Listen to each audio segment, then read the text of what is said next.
hadn't packed the box that way.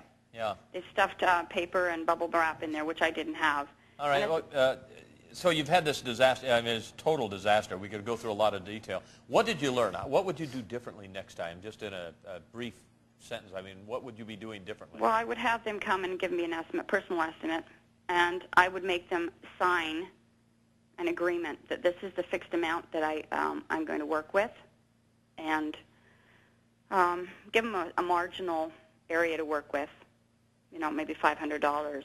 Yeah. Either All right, way, I'm going to come back, and we've got your story there. I want to talk to Ron and say, okay, you've heard this story. What can we learn from that? Is Marlene still online? She still is, but we got to take a quick commercial break, and we'll be right back. Take your phone calls right after this.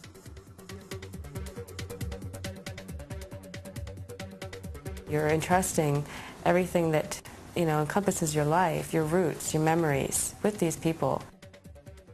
Tonight we're talking about moving nightmares. Do you have a story you'd like to tell us about? Call us with your comments at 1-866-NOW-TV10. Now TV encourages the expression of a wide variety of views on this program. However, Now TV does not necessarily share or endorse these points of view.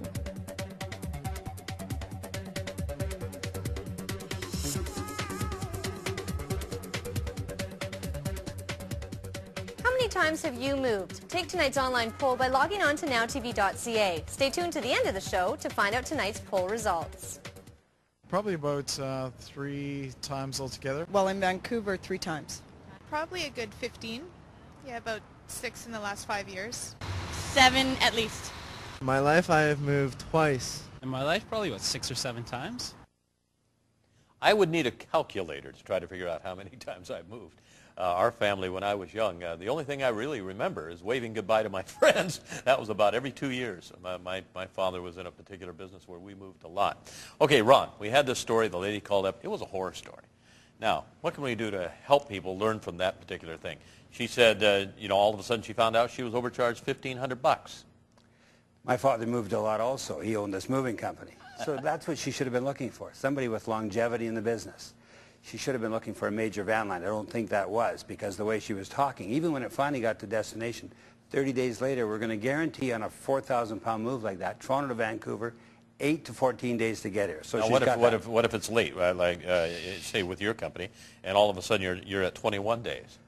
She get a delay claim after that, based on how many people in her family, how large the shipment was. But you know, I mean, it's significant. Yeah. Then when it was delivered, and though there's an inventory process and it's all checked off. So when she found there was a part missing, our job then is declare it, done, inventory shows it's missing, and put a search out through our van line. We may have dropped it off in Winnipeg, or it still may be in that truck. But that's it. That sounded again like that Dateline program. Yeah. Same kind of move happened there.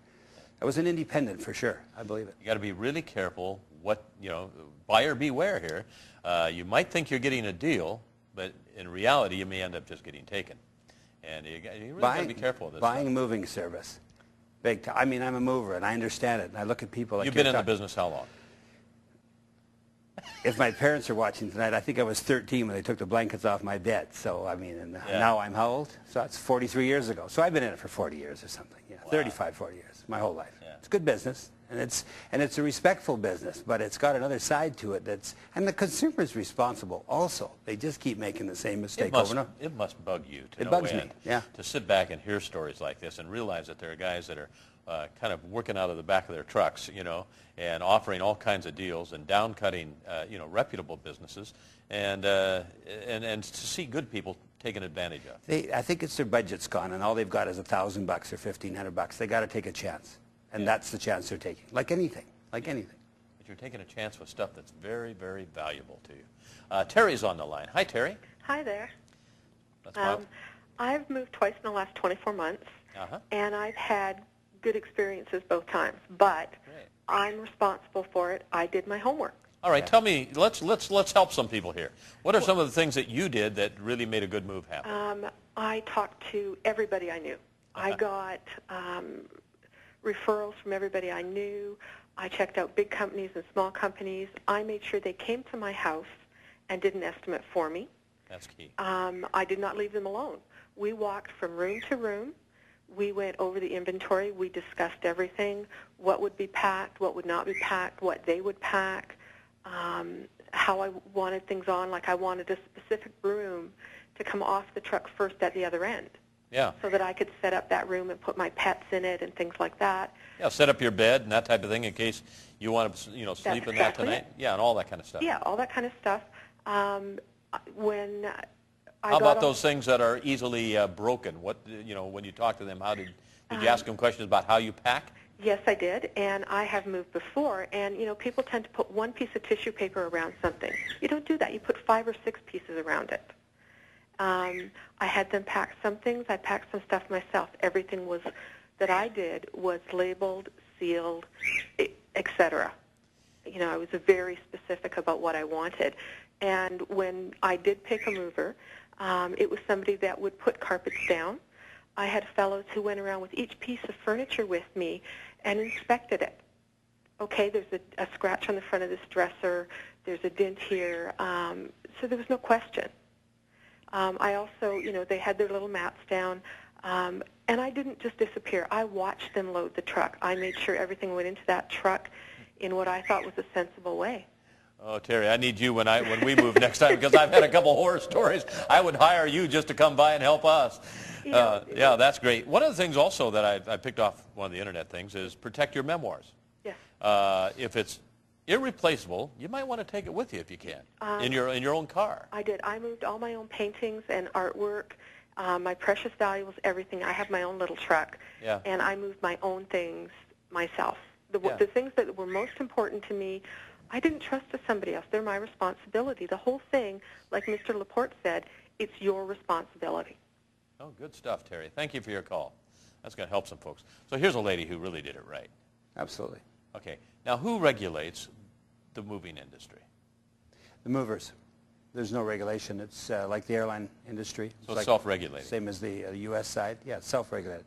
And that's probably okay, but it really did open it up that anyone who wanted to buy a 24-foot van from a U-Haul company, when they sell them, can become a mover and put that ad in the phone book like you were mentioning. And you don't need a license or any particular thing to do that. I mean, you do, I guess to drive carrier. a truck, but yeah, there's a license for that. as long as you got a strong back and you can carry some stuff down some stairs, you're most of the way there. You're most of the way there. And also, what they're going to do when they move a long distance, I assume that she moved a long distance. It's all 10% guarantees in Canada now. There's the odd time it'll shift if someone adds more things and so on. The consumer is pretty close to being protected now. I think that's almost happened by the industry itself, regulating itself. What do you mean 10% guarantee? Well, if we were doing that move, and if she was, whoever, the last Marlene that was moving from Toronto, if that was a $4,000 move, we went to their home and looked at all the goods that were there, and I seem to remember she didn't have anyone come to her home either, did she? She the did. First Lady, Oh, the First Marlene. Lady, no. And, but once we saw it, we would guarantee it within 10%. We would say that if it is 4,000 pounds, here's our price, we'll guarantee it within 10%. If it's out by 20, we'll absorb the other 10. So that's normal now. That's normal today. Movers listening to this program might say, don't say that, but it is the case. And we would do that 90% of the time. All right. Trevor's on the line. Hi, Trevor. Hi, Doug. All right, moving stories. Have you had a good experience? I'm not having a good experience. You're not having a good experience? I'm not having one. I'm currently living a nightmare. Oh, no. No. Well, give us the highlights. Now, I was living in Kelowna. Yeah. And I was moving out before Christmas time. Yeah. So I looked to the local Yellow Pages there. Yeah. And I came across a company called Number One Low Cost Moving and Hauling. Yeah. Now, they had rates based on rooms, and I had one room that I needed to be moved, and the flat rate was $350. Now, they came and picked up my stuff on December the 22nd, and I was told that it would be there by January the 3rd or the 5th, in between that time frame. And you haven't seen it yet? And I haven't seen it yet. Now, I've phoned them numerous occasions. I've probably left about 30 messages on their answering machine, and still to this day, nobody has even phoned me back.